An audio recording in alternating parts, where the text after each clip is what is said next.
Hey guys, I'm Christopher Glyer. And I'm Nick Carr. And this is Season 2 of Say the Hack.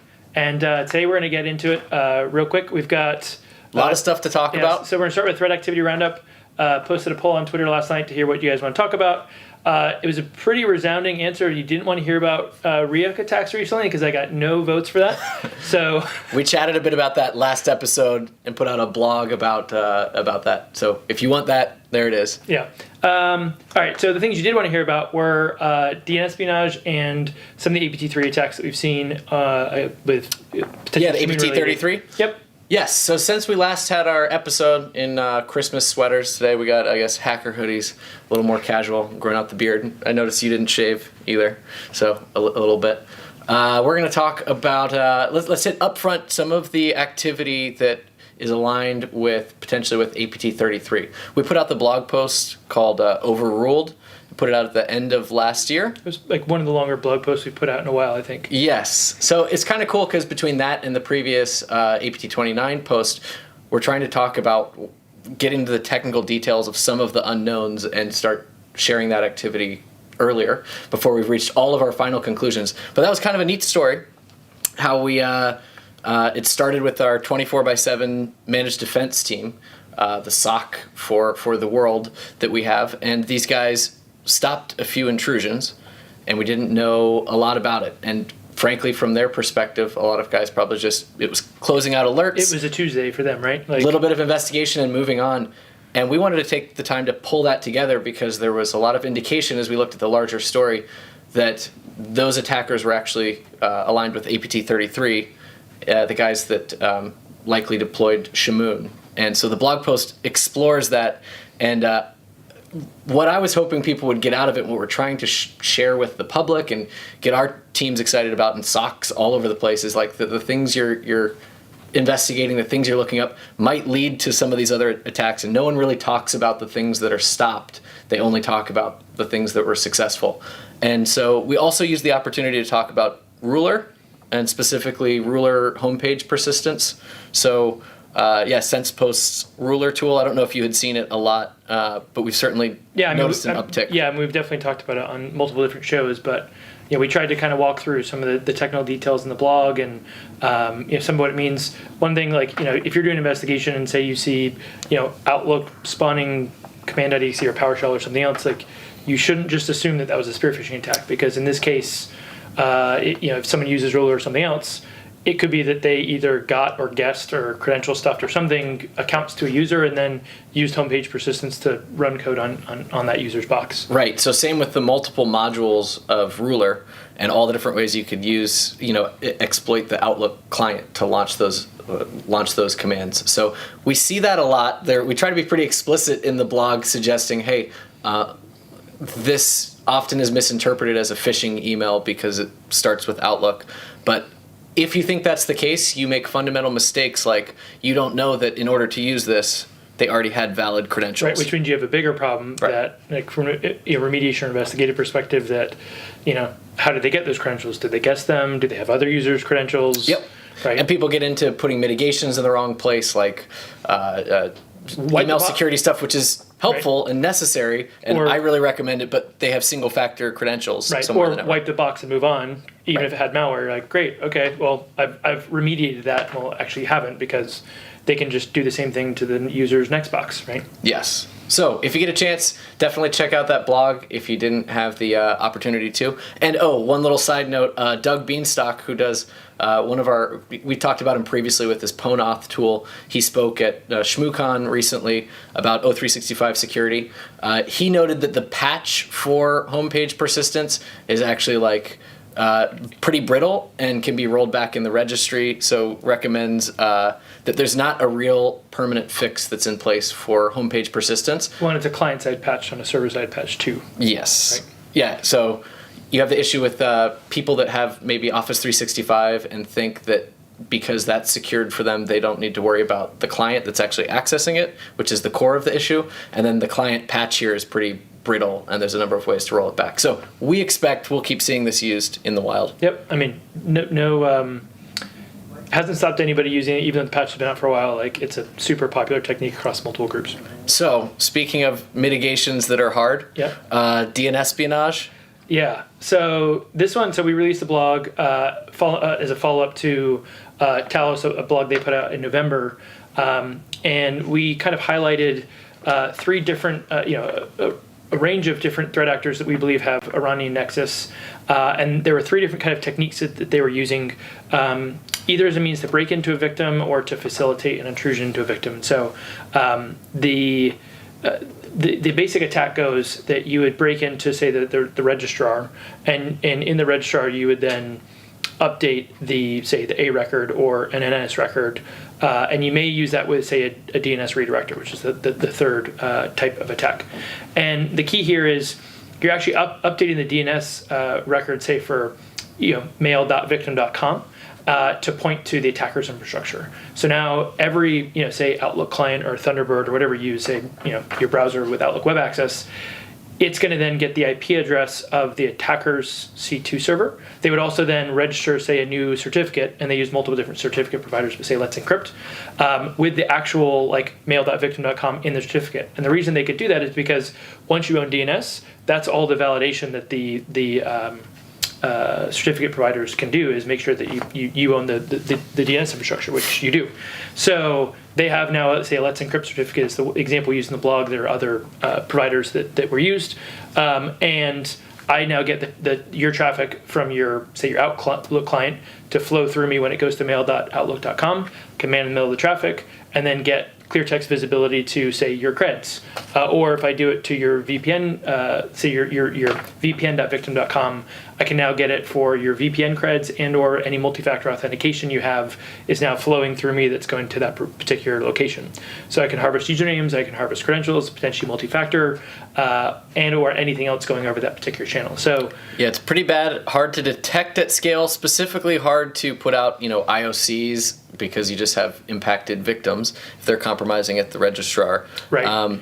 So I think we had some indication that it was a pretty widespread campaign, and Mux Harani, who was one of the authors of the blog, talked about how widespread we felt it was. That seems to be resounding. Just recently, DHS actually even put an emergency order. Yeah, they had some new, since they reorganized under CISA, I think it's one of their first requirements where they force people's hand to do something. I'm not sure how effective it'll be, again, 10 because days. of the shutdown. Right. But 10 days for people to secure their DNS infrastructure to these. 10 days for the furloughed workers to not do it, right? Yes. So, anyways, it's been interesting to see those campaigns continue. We're still tracking all of that activity, and we'll keep people updated. Definitely check out those blogs. Yeah. So some of the challenges from a defender's perspective, if this were to happen to you, or if you were to even try and figure out, is this happening to me? It's really hard because there's really a lack of evidence, right? You'd have to look at the logs of, say, what IP addresses are accessing my mail server, right? And you'd have to notice or find that I was getting all sorts of different IPs accessing my mail server, and all of a sudden now I'm only getting one IP, and that one IP is at, say, a VPS provider, anywhere in the world, right? Or a hosting provider, and that is the type of technical analysis that is very difficult for organizations to do, at least in my experience. Yep. And web services forensic stuff is difficult based on my experience running that stuff down. I'd categorize domain registrars probably in the same category. Obviously, hopefully most people aren't necessarily using individual places like GoDaddy maybe under individual user's account, but for mine, if I went in to try to pull and get any information about who's logged into it, if I'm not using two-factor, there's not going to be a lot there. They're not built to provide people that information. Well, and the other thing is, if you look, say, from a forensic perspective, you're like, okay, well, I want to search my endpoint EDR tool to find all instances of Outlook connecting to an IP address that's at a VPS provider, even if you had, say, the list of, net blocks. Even that, A, is super noisy because it happens more than you'd think, and B, you'd almost have to do, a lot of times in forensics we look for, least frequency of occurrence. You'd actually have to look for, most frequency of occurrence, because it wouldn't happen in just one system. You'd want, all of your systems would have to be doing it at the same time. It's a really difficult, it's a crafty attack. If you can pull it off, incredibly successful. and most victims would probably have no idea that it even happened to them. Ooh, I like that as a transition into our guest for crafty attacks and most victims not being able to do much about it. Let's bring in our special guest today, Yep. Matt Dunwoody. Welcome. Cheers. Thanks for having me. Thanks for bringing the beer. What are we drinking, by the way? So this is 0 Day. This is the official beer BrewCon. So that was Nice. one of the conferences that we were actually able to present the No Easy Breach, and then this year went back and did the Signatures Are Dead detection talk with Daniel Bohannon, and so this was actually part of the speaker gift. So Yeah, Nice. So backstory, Matt is probably one of the foremost experts here at FireEye in terms of doing intrusions of APT29, and especially in the heyday of the 2014, 15, 16 timeframe, led many of the most bigger and complicated ones. And Yeah, we find ourselves referring back to hashtag No Easy Breach a good amount when we're talking about techniques, especially techniques that are moving downstream. Groups like APT32 that use a lot of these, and a lot of red team tradecraft, a lot of cool stuff that's developed out. We find ourselves referencing what we experienced in 2014 a lot. As we've provided a history of methods on this show too, there's a couple reasons we thought we wanted to deep dive APT29 with Dunwoody today. The first, obviously, like last episode, we talked about the suspected reemergence of 29. APT29 Yep. in November 2018, and some of that campaign, and frankly, some of why people might have underestimated their capabilities based on that campaign. That had us a little bit worried, and then we lead into, we just got over ShmooCon. I know you were at ShmooCon again. Doug spoke there. That marked our 3-year anniversary this year of when we first talked about No Easy Breach. That was the first time we talked publicly about the 2014 activity, and of course the DNC complaint, the amended DNC right, civil complaint. where they added the recent APT29 phishing attack details that we first talked about to that civil complaint as well. Yes. So there's a lot of reasons to talk about them, and also it's an excellent reason to have Dunwoody on to talk about it. He's written a number of blogs that we'll try to link to for it, but we just really wanted to focus on getting back to 2014 and talk about the number of firsts that we saw then. And we're hoping that as we highlight it at that level, it will be impactful to people who are using a lot of this tradecraft today. Or with ideas of how you might look for similar tradecraft, because a number of the techniques we're going to talk about, some of them are public and people have started to pick up, and then others still aren't public. And so thinking through how you might, as a defender, deal with some of this more advanced tradecraft. Yes. it's really a testament to that 5 years later people are still using this and it's still relevant, and a lot of it's still not even being detected. So set the stage for us, like No Easy Breach, like Yeah, so if you get a chance to check out No Easy Breach, our DerbyCon 2016 recording seems to be the most straightforward on it. Yeah, And there's also ShmooCon 2016, but the audio isn't the greatest. Yeah. And we have Dunwoody has the slides up on SlideShare, so you can check it out there. That we gave the perspective there of a specific victim, like 1,000 compromised systems, 1,000 unique malware samples, over 1,000 unique compromised domains and IPs used for infrastructure. Most of those each set up one per system, like a 1-for-1 with the malware. And then I think when you said with tools and scripts, you counted up how much just malicious stuff we collected, and it was Thousands of samples. Yeah, so I think 7,000. So tons and tons of emails taken, all kinds of stuff. So we really deep dive that one client there. Definitely check it out. We want to bring it up high level and explain tradecraft wise what was so new about each piece that they were doing. So yeah, that was, to me, a lot got overlooked, and we probably should have blogged more directly on some of these things we saw while we were seeing them. Right. So we don't do a lot of, hey, we saw that, but this is our opportunity to catch up and do that. And through the process, we'll probably share a bunch of new stuff we haven't previously shared. Yeah, there was so much that even when we were trying to go through and do the talk, there was just a lot that ended up on the cutting room floor. It just couldn't fit. Yes. So, I mean, we can open it up. I'm curious. Some of it sounds maybe a little different now, but we can start with some of the WMI activity. I know we talked about that, but I know WMI was a big piece of your research. Right. They weren't the first group to use WMI, but they were the first group we saw use WMI in the particular way that they did. Yeah, so APT 40, so Temp Periscope is actually the first group we saw use it a little earlier in 2014, and that's actually that initial research then enabled us then to figure out even to look for it in these particular cases in later in 2014. So they weren't the first; they were actually probably the second from our perspective. But how their use of WMI was very different. So APT40 used an MOF file to basically get the content into the SIM repository to execute what they wanted. And APT29 kind of took that to another level where they were actually then using, they created like either their own class and actually put the entire script inside the SIM repository. So there was basically nothing on disk at all. That was probably the most crafty way that they used it. But there are a bunch of different kind of creative ways they used WMI that was, I thought, unique. Yeah, I mean, WMI for persistence, for lateral movement, for like fileless data storage. They use it for a lot of things. And I mean, and even kind of combining those, we saw like that a tool that used WMI to actually run invoke BBcats on remote systems. So they would write that into the SIM repo on the remote system and then send the process create call to actually run the contents of the repo in memory and then write the credentials into the repo, read that all out, and then delete all of it. And so, you know, from a forensics perspective, you'll see like some authentication events, and you'll see like PowerShell getting run by WMI PRBSE for the execution, but it just didn't leave a lot on the box. Right. Because it's all inside the SIM-v2 repository, which... Exactly, which is like its own little file system. Right, which isn't really very well documented. And going through the research and everything else, it was like this, like something that has been there since like Windows 2000, but has been kind of like forgotten about. And so somebody else did a bunch of research and was like, ooh, we can use this in kind of a creative way.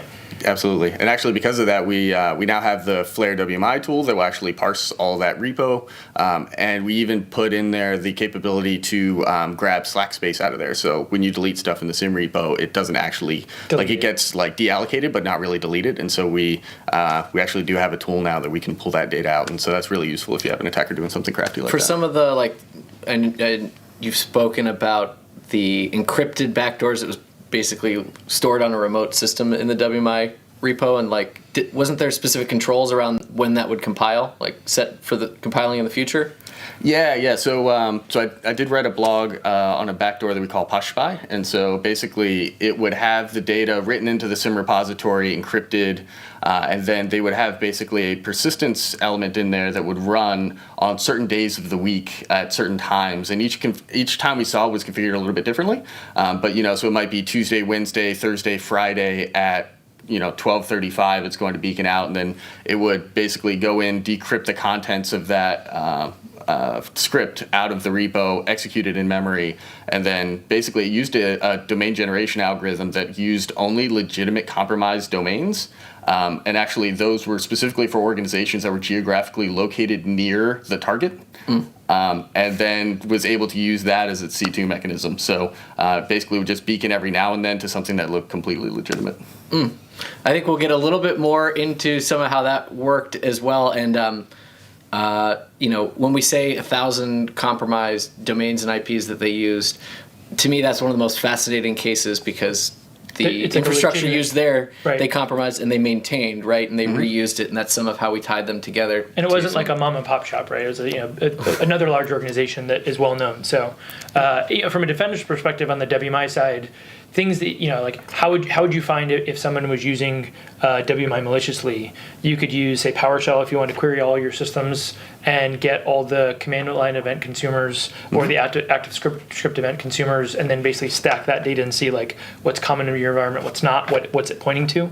That's something that, like, that frequency of occurrence stuff, because they're not used that commonly legitimately. So like once you know to look for it, doing that at scale actually works pretty well. Yeah, there's only a couple of things we've seen, which was basically like LoJack software using it. That sort of thing where it's. And then there's the one that's on everyone, which is like the BVT consumer. Yeah, which doesn't actually do anything, which is fun. So we also, this is the first time at least that I had seen a golden ticket attack and didn't quite know what it was. Spent a lot of time on adsecurity.org, on Sean Metcalf's site, trying to understand some of it. So I know we talk about that in great detail during No Easy Breach, but it was pretty cool to see that for the first time. When we found the .krb file, right? So you're like, okay, so I see an actual like Kerberos file here that they're using to authenticate systems, but that was Benjamin Delpy had already put it in Mimikat, so it wasn't that they necessarily developed the technique, but it was the first time that we've seen an attacker actually use the technique. It was the first time we had to, as defenders, come up with ways to analyze .krb files, but also analyze what you could detect on, and that changed, right? It did. So yeah, at the time there was basically Mimikatz was correctly implementing Kerberos, and Windows wasn't. And so then we were able to identify that inconsistency. Since then, Windows has updated it to actually correctly implement Kerberos, and Mimikatz has been updated a couple of different times to make it a little bit more evasive. So now, from like a logging perspective, it all blends in really well. But that was an interesting challenge and very consistent with a lot of the other things we saw. So we didn't see them reusing like C2. We didn't see them reusing file hashes, any of that stuff. We didn't really see them reuse accounts either, because they could just invent accounts for every time they wanted to log into somewhere. So that was another challenge where it was an indicator we typically would use a lot was just gone. Other interesting techniques, and we referenced it in our 2019 prediction episode in November with Steve Booth, as a trend we continue to see now is like multi-platform scripting language-based backdoors, like Go backdoors and stuff like that. Notably, These back in guys were one of the 2014, first, right? they were rolling with the Python backdoor. Why do you think that was? Yeah, I mean, cross-platform's great, and at the same time, they were also updating these. I mean, we saw them go through, 3 or 4 different versions of that one backdoor. So, I mean, this is CDaddy, right? It's also called CDuke. Yep. Made workhorse backdoor for literally years. And I mean, they kind of keep building in new functionality to it. We saw them iterate through a lot of those. So really easy to update, really easy to deploy, really easy to change in order to kind of change your file hashes and things like that. And also kind of evasive. Anytime you have these like PyDXE, PyInstaller backdoors, they can be a little bit annoying to detect reliably. Right, so just using the underlying script language, there's all these other ways to package it up, and PyInstaller, PyDXE, and then UPX pack them. Yeah. And those decisions, of course, have forensic artifacts they leave, which we talked about. Right. No, that's pretty cool. I know on the network side, that was one of the first times, too, as defenders, we used TLS fingerprinting to identify activity. And that's become more popular with JA3 with the Salesforce team. But we did that during this response. You were ahead of your time. Is what you're saying. Yeah, it's definitely a lot more formalized now, but we're able to make it work. Yeah. You did like the janky version with with Bro's SSL log. If people have that layer 7 metadata stuff, there's not as many fields, but a couple things and commonalities in the certificates that you can link together and the cipher type. So it was pretty neat seeing that. And fast forward to now, we see that as being super valuable and a big piece of how we categorize traffic as defenders. So yet another first as it relates to these guys that's still going on today. And the cross-platform malware, like what's great about it is they can, they wrote it in a way, I mean, we could clearly see, like if you look at like decompiled to Python, you can actually see that there's like specific hooks to be like, if Windows do blah, if, looking for different types and what it's going to run. But now you can like write once and, you have to recompile it, but at least run anywhere. They're not the first group that we've ever seen deploy like non-Windows specific stuff. Like I know we've seen different like Chinese APT groups use like photo backdoors and like Linux servers, but those weren't necessarily cross-platform like written to begin with. They just had a Linux implementation. One of the cool parts is at the rate that they were compromising new systems with unique compromised C2, perhaps having like a Python-based backdoor lets the operator actually customize it and doesn't have to be a totally separate build team. You can just point it to your new infrastructure and roll there with a script-based backdoor. Yeah, it definitely seemed like they probably had a builder or something, because they were like putting out so many of those new versions, so many new individual samples.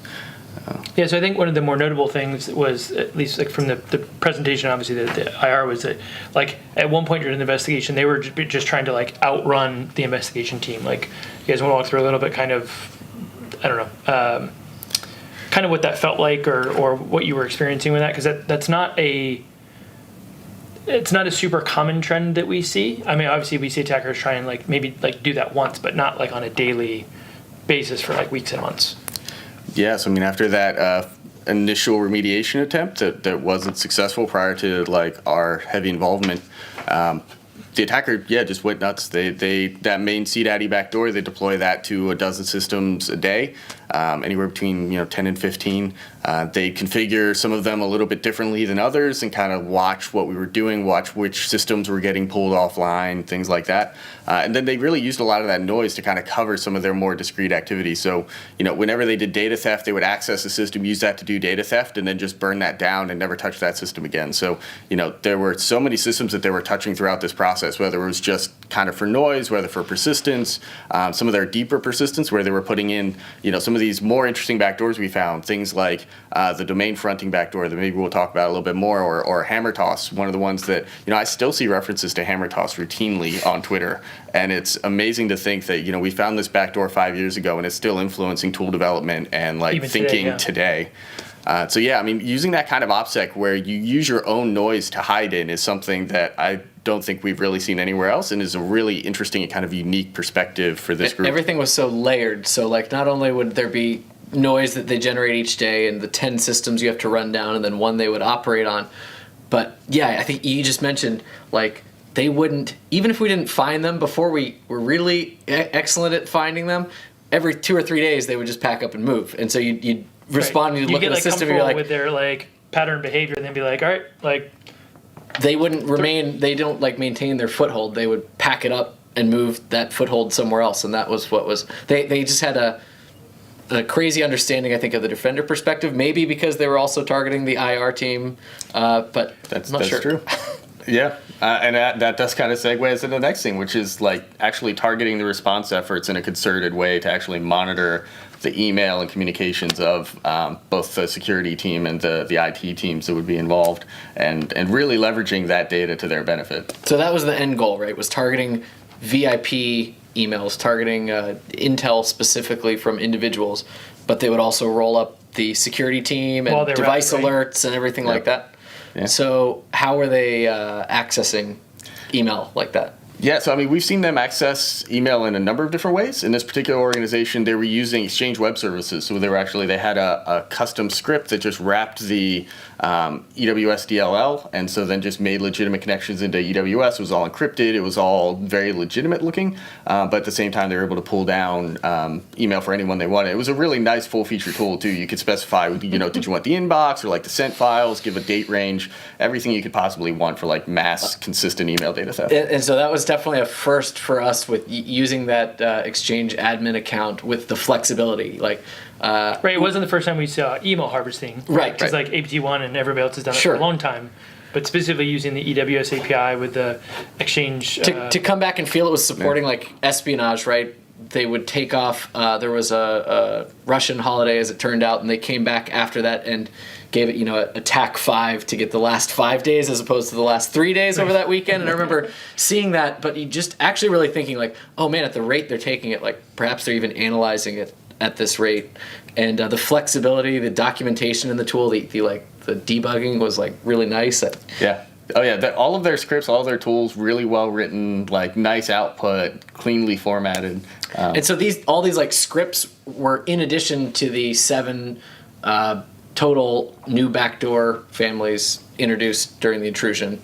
I guess 5 or so new 5 ones. New, and then 2 that we two that we keep seeing, and then all these other helper tools that we don't roll those into it. So one of the frustrating things from a defender's perspective was, especially with one of the backdoors, we could have the full PCAP of the backdoor and the malware itself, and we couldn't actually decrypt or decode the traffic. So then trying to turn that back into their original commands, which is what we've done now for a long time with our network sensors, we couldn't do here. And how they did it was I think particularly unique. Yeah, when it comes to so back to CDADI, underneath the SSL connections, as it were, eventually, they were using their communication that used RC4 and AES, and the specific RC4 key they just generated and never shared. So what you're referring to is within the PCAP, they actually don't pre-share that key anywhere. And so our thought was that they were likely the reason they picked only a 7-character RC4 key was that on their side they were brute forcing the comms, and we believe that because we were able to do it just with really poor computing power as responders, but because it's RC4 and it returns JSON, you just had to basically look for a bracket, and you're able to do that in the first block.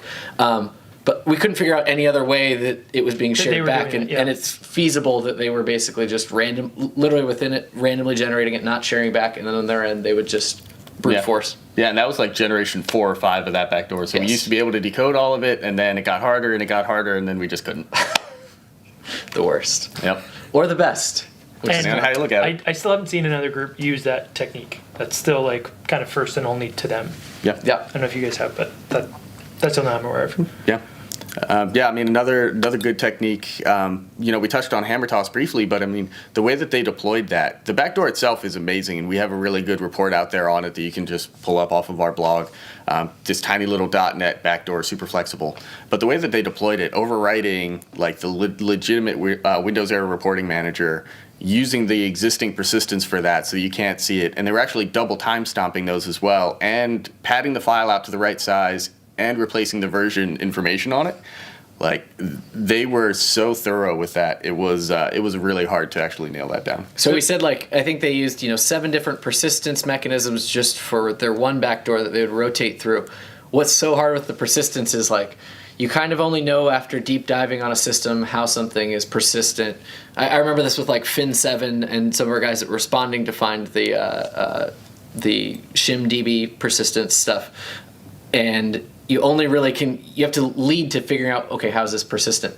And like, so we found 7 different methods. They were overriding scheduled tasks. APT29 was the first I saw that actually stomped existing scheduled tasks using the XML, the task XML, and running that. Instead of like scheduling a new one, for example. Right, or using a SCH task to change it. This stuff moved downstream, leveraging existing tasks by overwriting Adobe and stuff like that. That's where we saw it first, and they made sure to inherit the proper icons and like really look like it. Yeah, I mean, for a Defender, the file size matches the legitimate Adobe or Google or whatever file they're making it trying to look like. Mm-hmm. If you parse the P header, like all the version information, everything else, all matches up. Same persistence mechanism, same service or description that they've now overwritten, or scheduled task like. Right. And doing that is great too, because now your persistence mechanism is 3 years old and legitimate. Yep. And so then you start looking through auto runs and you don't see anything interesting. And then when you look at like if you're doing like service stacking at scale, let's say the service name is the same as persistence stacking at scale. Mm-hmm. It's might all be the same, one you right? negate out and ignore. Yeah, same path, same persistence mechanism, all lines up. Yeah, and then with the double time stomping too, if you don't have access to those NTFS file name timestamps and you can't see that file name change timestamp, or you ignore it, like frankly most people do, it's not the most useful timestamp most of the time. You're not going to find that sort of thing when you're timelining through. So there's only one timestamp that they didn't modify when doing it, but we had no other way. Like, so the 3 of us were working on it, and we didn't have any way of figuring out what the hell was going on these couple systems, and we kind of were like, there's 10 other systems a day, like we're gonna look at these, but those ones kept bothering us for like, what exactly is going on here, and there was a couple indications that it was something. So I just wanted to categorize, like, we didn't know, like, it's hard enough there's no artifacts to suggest that's how something's being persistent, but we never thought that an attacker would be bold enough to replace system binaries. Yeah, like, these guys were already replacing Adobe and stuff like that to hijack their persistence, but to actually replace like Windows binaries, the Windows error reporting, is crazy.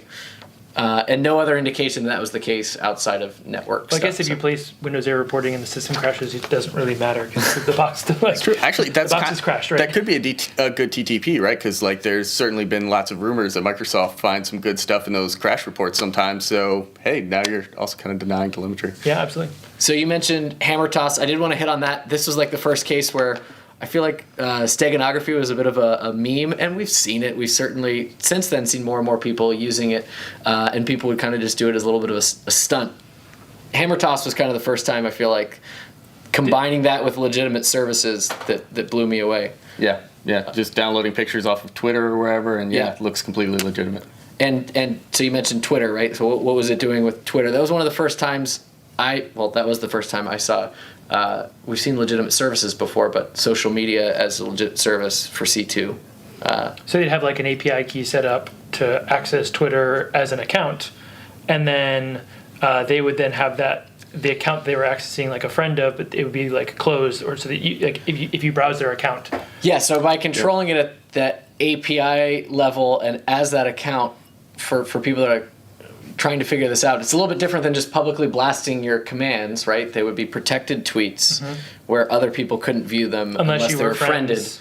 So they use that access to kind of use that channel. And then they were also generating usernames too. So like every day it'd be a different username. So they'd just pop up an account, post something, and then it'd get hit or it wouldn't. And then it'd redirect to like other secondary legitimate resources. So the tweet wasn't the thing, right? It was just a redirector to like where they were actually hosting the C2. And the pseudo-random nature of APT29 at their peak, you know, the A team was what was crazy. Because I remember we were thinking like, they know what it's going to generate the next day. It's pseudo-random, so the next day they'll get on and register that account and set it up. And the same for the domain generation you mentioned. Like, they knew they owned all of these sites. They would actually just start using that next one the next day. Yep. So, pretty wild on those for sure. Yeah, I mean, there's so much like the GSS bot, the Google spreadsheets. Ooh, we've never malware. talked about GSS bot. Yeah, that's a good one. That's one that we saw them test, but never actually saw them deploy. So, you know, throughout this, we saw them test a bunch of different tools for like initial deployment. That's one of the ones that it seemed like they just decided not to use going forward. So we never actually saw them push that out. I don't know why, because they embed, like, again, stuffing everything in WMI, right? They jammed the legit DLLs for access. It was what, 2 different DLLs needed to access. Yeah, to access the Google Spreadsheets. Yeah. And all of it was just, do you want to explain any more about GSS bot? And maybe we'll try to share some more about it. Yeah, I mean, it basically uses the spreadsheets of C2, use WMI to do most of its storage. Overall, seemed like a good backdoor from my perspective, but apparently they from didn't the like operator side, you would be typing commands basically into a spreadsheet cell and seeing the results in your other cell. Like, and the communication, again, we're doing that TLS fingerprinting. That communication, because it used the proper DLLs, like it just is looking like API access. Yep. So yeah, that was crazy. We had domain fronting. That was the first time I saw and was super confused by it. Some of that confusion remains today. Sorry. And we've seen people like kind of tamp that down. But what was going on with domain fronting? Yeah, so they were using a Tor hidden service, and then that actually allowed them to use a plugin called Meek, which allowed them to do domain fronting. So they were doing it through Google at the time. Google has since really clamped down on that. So this Meek doesn't work with. Yeah, so this was meekreflect.appspot.com was the actual redirector. But it just looked like traffic to google.com, and then in the cloud it would get redirected around to where it needed to go. And then the hidden service, instead of being a redirector to like a web server port, it redirected to like the SMB and RDP ports, so that you could just like over Tor you could just RDP into these boxes, and it all just looked like traffic going to Google. Yes, I mean, like, wrecking stuff at the time, it was so fun to find, and some of that stuff today still presents major challenges. And we do have a blog post on that one. Yes, so Dunwoody put out a bunch of blogs as follow-ups to this. So another cool thing, with a lot of these was, again, the use of legitimate services for both C2 and like data theft. I don't know if we previously talked about where they would store a lot of their email theft. They would store it on like OneDrive and mount it as a web dev share, or Google Drive, or in Gmail and stuff like that. So, I mean, again, 2014 they were leading the way with a lot of this stuff, and it still presents challenges today, and it's still a good technique today. Yeah, absolutely. I'm trying to think, was there any other stuff we wanted to highlight that we hadn't talked previously about APT29? I know they were big on counter forensics as well. Yeah, absolutely. You had a good one for that. Yeah, I think if I remember correctly, they were aware of their forensic footprint, so they would say they'd log into a box with RDP. They would know that it would create like either create or update the registry key for that registry high for that user. They would like delete their prefetch files for that, log out, log back in, say through like a type 3 login, and then secure delete the registry hive. Just from a mounted share. Right, just from a mounted share. So you might see like logins, but all the other forensic artifacts like user assist keys and shell bags and recently opened documents all go away that we were hoping to rely on, and Gone. Yeah, next thing you know, they're gone. So that level of counter forensics, like some groups do that, but that's, I'd say, probably the exception than the norm. Agreed. Yes. So I guess the theme is we were a little bit worried when we heard people talk about the 2018 activity, the November 2018 activity, and saying, like, really, these guys are using Cobalt Strike? And hopefully by our blog you saw that wasn't completely the case. There was a lot of deception at play. But this is what they were capable of in 2014. And I wonder what they're capable of now. yeah. So if you know, definitely reach out. We're always on the look for them and for their activity. So thanks, Dunwoody, for coming on. And actually, I think we have a quick surprise guest to add a little bit more context maybe onto what was going on in 2014. Welcome. Cheers. Cheers. Out of beer. Thank you for having me on. Alex Orleans, welcome to the show. Wanted to talk a little bit about what you think was maybe going on in 2014. So Alex is with our eyesight intelligence team and is a bit of an expert in critical infrastructure attacks, but also one of our resident Russian experts. espionage experts. So I mean, to kind of zoom out, you have to go back actually all the way to 2013 to kind of get a good idea for what happened probably in 2018. So 2013, you saw things started to spin up in Ukraine. I know that the breach, for no easy breach, a lot of Ukrainian information related stuff was kind of interest to 29. You had the Maidan events beginning in the fall and the winter. You had the revolution. And that was a theme for a lot of the 2014 compromises. 2014, 15, yeah. Dunwoody is modest and worked a bunch in the 2014, 2015 arena, and a lot of that was focused on Ukrainian information. So, like an example would be, we'd be doing a response at a U.S. university, right? And the 29 would be stealing email, and when you figured out, like, oh, it's this professor, you'd go Google and be like, oh, they're a professor of, like, Ukrainian studies or Eastern European, like, something Ukrainian or Eastern European or something. And this wasn't just at, like, one university. This was, like 5, 6, 8, 10 universities that we did instant response investigations at. So, there's only one country in the world, or especially at the time geopolitically, where that would really be. Certainly, all the data that we watched as it went out the door was all related, multiple places. So, no, good context. By the way, they also stayed where they could at those universities because they love using that for their massive email campaigns. But there you go. Back to the Ukrainian focus. So you had the Ukrainian focus. Then what was driving that was leading up into the Maidan revolution in February of 2014. You had a lot of interesting debate within the Russian intelligence community about what was going to happen. And it ended up that, one service, the Foreign Intelligence Service, the SVR, kind of got blamed for not predicting the success of the revolution. And then you saw the Federal Security Service, FSB, which is more domestic focused in Russia, and GRU, the Russian military intelligence wing, focusing on trying to take over operations there. But what you saw for all of 2014 and kind of into 2015 as things developed and continued in, Western Ukraine with the armed conflict, was a sustained Russian intelligence priority related to Ukrainian affairs that might not have really been there so much beforehand. So you talk about the A-team coming out. If you're having A-team capability, bringing them out during that time period makes a lot of sense because it's going to be of leadership interest. It's going to be of organizational interest for you to be able to deliver that no matter what agency you're affiliated with. So from our end, what we were trying to figure out, perhaps what's an explanation for I'm sure they didn't expect to burn that many backdoors or for us to come out and speak about so many of them or catch them in testing.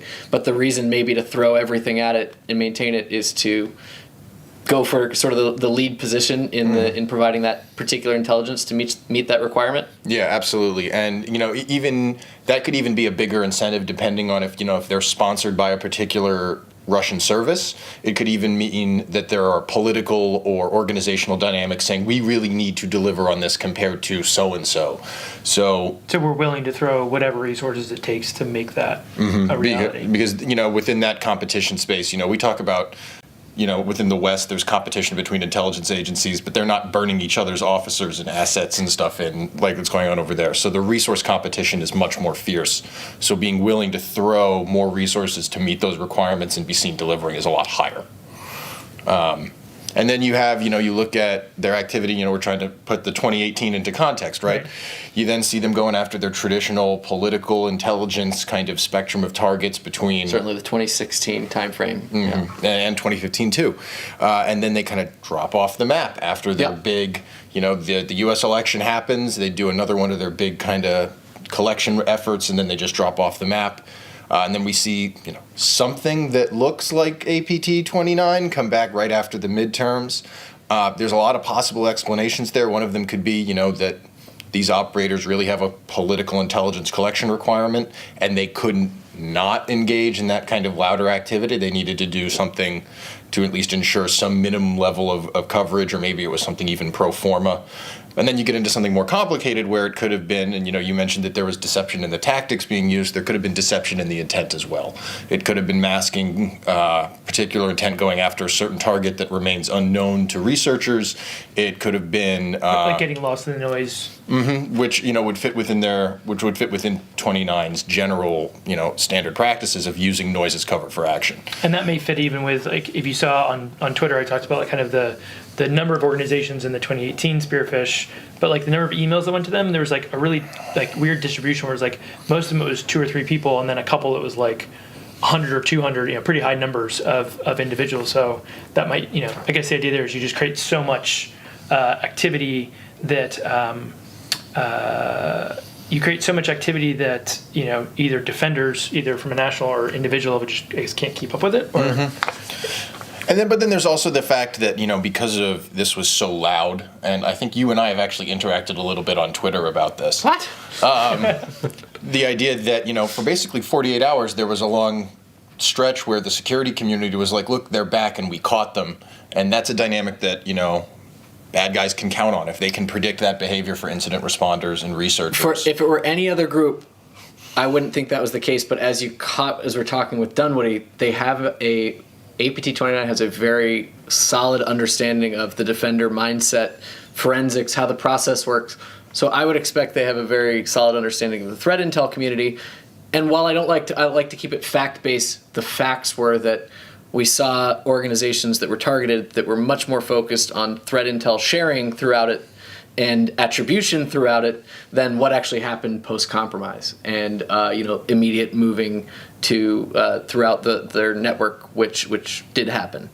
Yeah. So again, the noise really stood out to me about the 2018 activity. right.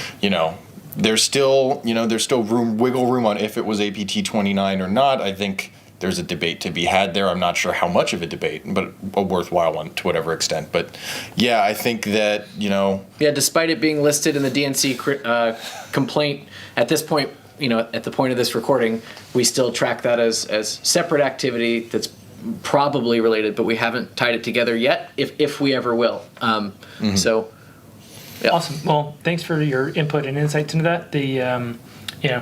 I love kind of thinking about like what this has meant, and we've been able to leverage like their techniques and what they've done to kind of drive our investigative methods, features we've put into our products. Like they've really been kind of an inspiration for us almost in terms of how we get better every day. So appreciate your time. Sure, thank you. Cheers. We'll, very glad to be here. Catch you next time on Say the Hack. Thanks.